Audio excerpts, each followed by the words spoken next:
5 years ago, Pope Francis created the Council of Cardinals, known as the C9. This group of senior leaders advised the Holy Father on governing the Church and reforming the Roman Curia, or the central government of the Church. But critics say the council is proving ineffective. Alan Holdren is the EWTN Rome Bureau Chief. Alan, what are the critics referring to?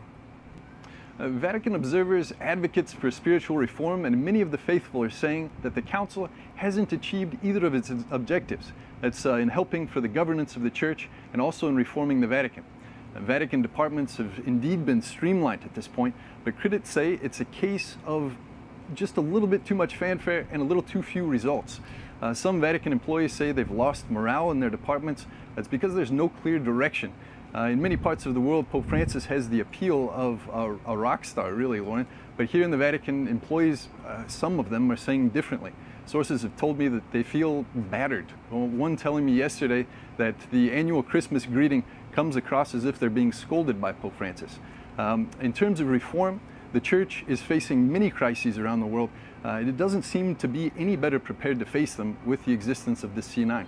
Well, 3 out of the 9 members actually have issues, all relating to alleged sex abuse and cover-ups. So what is happening with them?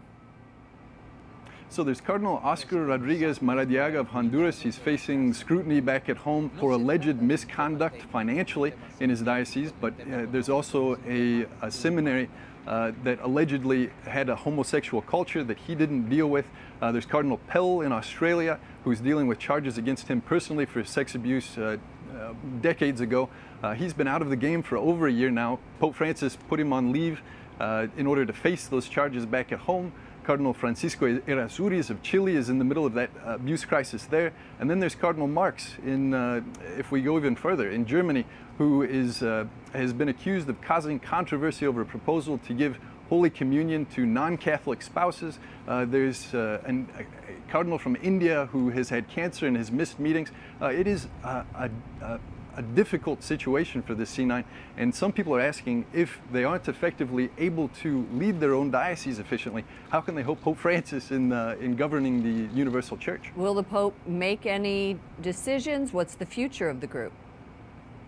Well, their next meeting comes in September. Pope Francis said in a June interview that there could be some changes coming down the pike as far as the composition of the group. Considering the scandals that some of these members are embroiled in, it seems like a change in membership could really be inevitable. In June, the C9 marked the group's 5th anniversary, and on that occasion they gave the Pope a 7-page document outlining everything that they had done up until date. So that led to some speculation as well that if they've reached the end of their mandate, the Pope could even just disband them.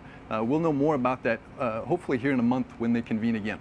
Alan Holdren, EWTN Rome Bureau Chief, thank you. Thank you, Lauren.